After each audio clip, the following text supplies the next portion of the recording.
나훔서 1장 1절에서 8절까지의 말씀을 제가 봉독하겠습니다.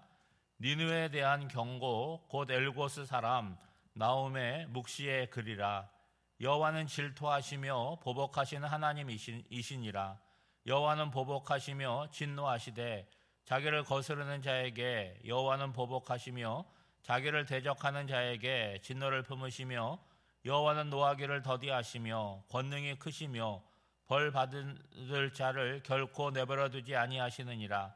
여호와의 길은 해오리 바람과 광풍에 있고 구름은 그의 발에 티끌이로다. 그는 바다를 꾸짖어 그것을 말리시며 모든 강을 말리시나니 바산과 갈멜이 쇠하며 레바논의 꽃이 시드는도다. 그로 말미암아 산들이 진동하며 작은 산들이 녹고 그 앞에서는 땅 곧 세계와 그 가운데 있는 모든 것들이 솟아오르는도다. 누가 능히 그의 분노 앞에 서며 누가 능히 그의 진노를 감당하랴. 그의 진노가 불처럼 쏟아지니 그로 말미암아 바위들이 깨지는도다. 여호와는 선하시며 환난 날의 산성이시라. 그는 자기에게 피하는 자들을 아시느니라. 그가 범람하는 물로 그것을 진멸하시고 자기 대적들을 흑암으로 쫓아내시리라. 아멘. 우리 성경에는 소선지서라는 제목의 12권의 책이 있는데 나훔서는 그 중에 하나입니다. 나훔이라고 하는 이름의 뜻은 위로자라는 뜻이죠. 우리가 주일날 나누고 있는 느헤미야의 이름과 아주 유사합니다. 하나님은 나의 위로자이시다, 그런 의미를 갖고 있습니다. 오늘 말씀에 보면 나훔에 대해서 어떤 사실들이 별로 없어요. 그의 출신이 엘고스라는 곳의 출신이라는 것 외에는 다른 내용이 없습니다. 여러분, 우리 성경에는 우리가 어제까지 요나서를 보지 않았습니까? 그 다음에 뭐가 있어요? 미가서가 있고 그 다음에 나훔이 나옵니다. 그런데 히브리 성경을 헬라어로 바꾼 70인역 성경을 보면 요나서 다음에 나훔서가 이어서 나오게 됩니다. 그 이유는 요나가 아수르의 수도인 니느웨에 대해서 예언했듯이 나훔서도 마찬가지입니다. 니느웨에 대해서 예언을 하는데 어떤 차이가 있죠? 요나서는 이 니느웨의 구원에 대해서 예언을 했지만 나훔서는 니느웨의 멸망에 대해서 선포를 하고 있습니다. 그럼 시기적으로 따지면 요나가 먼저겠죠. 그리고 100년의 시간차를 두고 나훔의 예언이 이어지게 됩니다. 여러분, 요나 때에는 니느웨가 범죄한 건 마찬가지지만 하나님 앞에 회개하고 선지자의 말을 듣고 돌이켰습니다. 그런데 그 이후에 다시 악행을 저지르고 하나님의 백성인 유다를 괴롭히게 된 거죠. 그러니까 아수르의 어떤 가장 강성한 시기가 요나의 때였다라고 한다면 나홈의 시대 때는 거의 망해가는 시점이라고 얘기할 수 있겠죠. 여러분, 이스라엘이 위치하고 있는 지정학적 위치는요, 우리나라와 굉장히 유사합니다. 우리나라도 북쪽에 중국이 있어서 늘 위협적이지 않았습니까? 여러분, 이스라엘도 북쪽에 커다란 제국들이 있어서 위협적이었어요. 여러분, 우리가 지금은 중국이지만 그 나라가 계속 바뀌잖아요. 뭐 수나라, 당나라, 명나라, 청나라 바뀌는데 바뀌지 않는 건 뭐예요? 항상 남쪽에 있는 나라의 위협적이었다라고 하는 것이죠. 여러분, 이스라엘 북쪽의 제국도 마찬가지죠. 그러니까 요나가 활동하던 시절, 그리고 나홈이 활동하던 시절에 북쪽에 있었던 대제국의 이름은 뭐였다? 아수르였다라고 하는 것인데, 그 많은 제국 가운데서도 아수르는 가장 호전적이고 잔혹한 족속이었어요. 뭐 그 기록을 말씀을 드리면 이 새벽에 별로 듣기는 좋지 않으실 것 같은데, 아무튼 굉장히 사람을 잔혹하게 다루는 그런 민족이었습니다. 주전 722년에 북쪽 이스라엘이 아수르에서 멸망을 당합니다. 그리고 정확한 연대를 측정할 수 없지만 그 이후에 북쪽이 없어지니까 이제 직접적인 위협이 남쪽 유다에 미치게 되는 거죠. 앞서서 요나의 시대와 나홈의 시대가 한 100년의 차이가 있다고 말씀을 드렸으니까 한 650년에서 610년 그 사이에 있었던 일을 이때 나홈이 예언했다고 얘기할 수 있습니다. 특별히 여러분, 히스기야 때에 아수르 왕 사네립이 예루살렘을 공격한 일이 있죠. 그 내용이 열왕기하와 이사야에 기록되어 있습니다. 그러니까 유다는 아수르의 침공을 계속받고 항상 어려움을 겪고 있는 그런 상황 가운데 어떤 질문을 하겠습니까? 하나님이 정말 계신가? 하나님이 계시다면 아수르를 멸망시키고 우리를 보호할 수 있는 그런 능력을 가지신 분인가? 라는 의문이 마음속에 생겼다는 거예요. 왜 그렇겠습니까? 그 위협이라고 하는 것이 직접적으로 그들에게 미치고 이러다가 우리도 북쪽 이스라엘처럼 멸망하는 거 아닌가, 그런 두려움이 있기 때문에 그런 거죠. 그래서 하나님은 나홈을 통해서 뭐 얘기하는 거예요? 그것의 질문에 대해서 대답을 하고 있습니다. 그래서 나홈서의 서두에는 뭐 어떤 나라 그런 이야기를 하지 않고 니느웨에 관한 묵시다라고 얘기를 하고 바로 나오는 게 뭡니까? 하나님이 어떤 분이신가, 그 얘기로부터 시작을 하지 않습니까? 여러분 2절 말씀해 보면 우리에겐 굉장히 익숙한 구절이 나오죠. 여호와는 질투하시며 보복하신 하나님이시다. 이 보복이라는 단어가 3번 연속으로 나옵니다. 그리고 3절 말씀에도 보면 하나님은 노하기를 더디하신다. 2절과 3절이 좀 이렇게 어울리지 않는 것처럼 하지만 어쨌든 하나님의 속성이 2절과 3절에 나오죠. 첫째로 하나님의 속성은 뭐냐? 보복하시는 하나님이라는 거예요. 질투하시는 하나님이라는 거예요. 여러분, 질투라고 하는 것은 별로 좋은 감정은 아닌 것으로 우리가 알고 있지만 누군가가 누군가를 질투한다 그러면 그 이전에 어떤 감정이 존재됩니까? 사랑의 감정이 존재하는 거예요. 나랑 관심이 없는 사람한테 내가 질투를 느낄 이유가 없습니다. 그 사람과 나와 아니면 내가 그 사람에 대한 사랑의 관계가 내 마음속에 있기 때문에 질투하는 감정이 생기죠. 여러분, 우리 하나님은 왕 중의 왕이시고 모든 영광과 존귀를 받으셔야 되는 그런 분이세요. 그러므로 하나님께 마땅히 돌려야 될 영광을 그분에게 돌려야 되는데 그분에게 돌리지 않고 우상이나 다른 거에 관심을 돌리게 될 때 하나님께서 뭐 하신다는 거예요? 질투하신다라고 하는 거죠. 그러면 생각해 보면 하나님은 우주를 창조하시고 크신 분인데 우리가 뭐라고, 우리가 다른 신에게 관심을 갖고 하나님에게 관심을 두지 않는다고 할 때 질투한다라고 하는 게 여러분 이해가 되십니까? 근데 여러분, 역설적으로 하나님께서 그만큼 우리를 아끼고 사랑하신다는 말씀이겠죠. 그러니까 우리에게 뭘 요구하시는 거예요?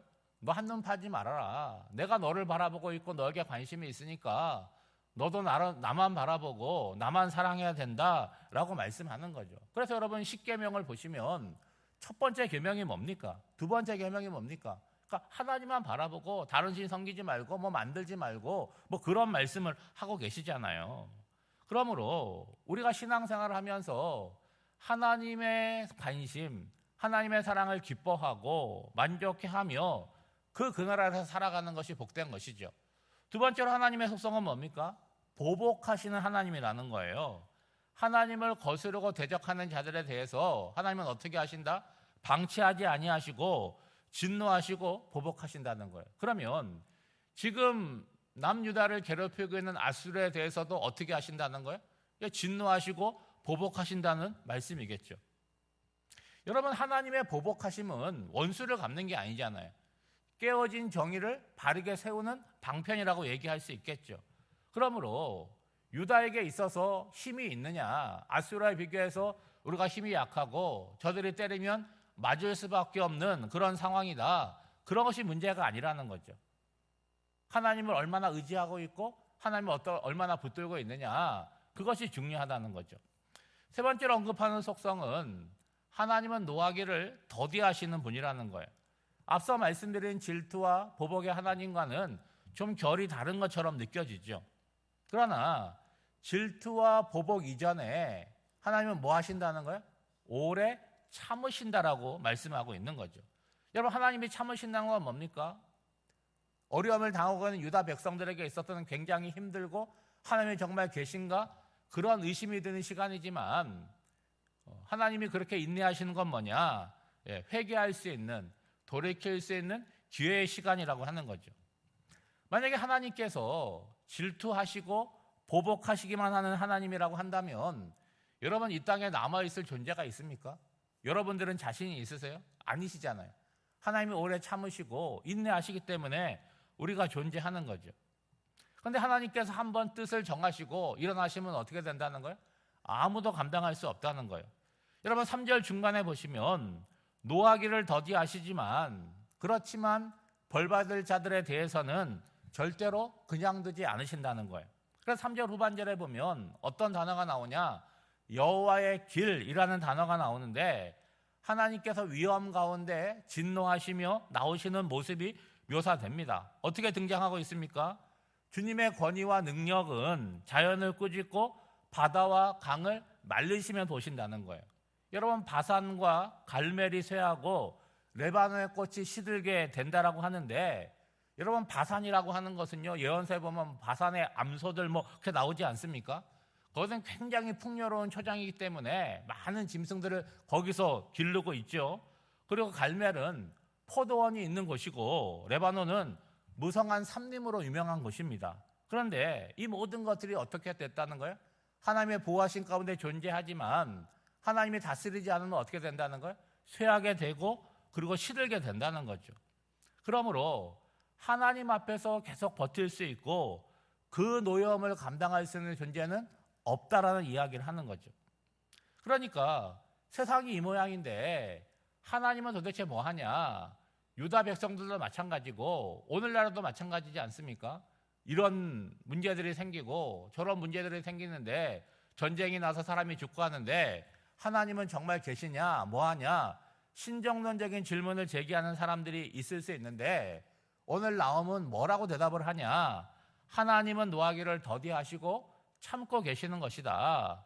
그래서 그 답답하고 힘든 시간이 우리들에게는 어떤 시간이 되느냐? 자신을 살피고 돌이키고 새 사람 될 수 있는 기회의 시간이다라는 말씀을 하는 거죠. 여러분 7절 말씀해 보시면 여호와는 선하시며 환난 날에 산성이시라 그는 자기에게 피하는 자들을 아시느니라 라고 말씀하고 있어요. 여러분 앞에 나오는 위엄과 진도의 하나님, 7절에 나오는 하나님 좀 다른 하나님처럼 느껴지지 않습니까? 그렇지만 동일한 하나님이시라는 거예요. 그런데 악을 행하는 자들에게 심판으로 나타나신다. 그것이 또 일종의 함선이라고 얘기할 수 있겠죠. 그리고 언약을 신실하게 지키는 백성들에게는 산성이 되어주심으로 선으로 나타난다는 거예요. 여러분 이해되시죠?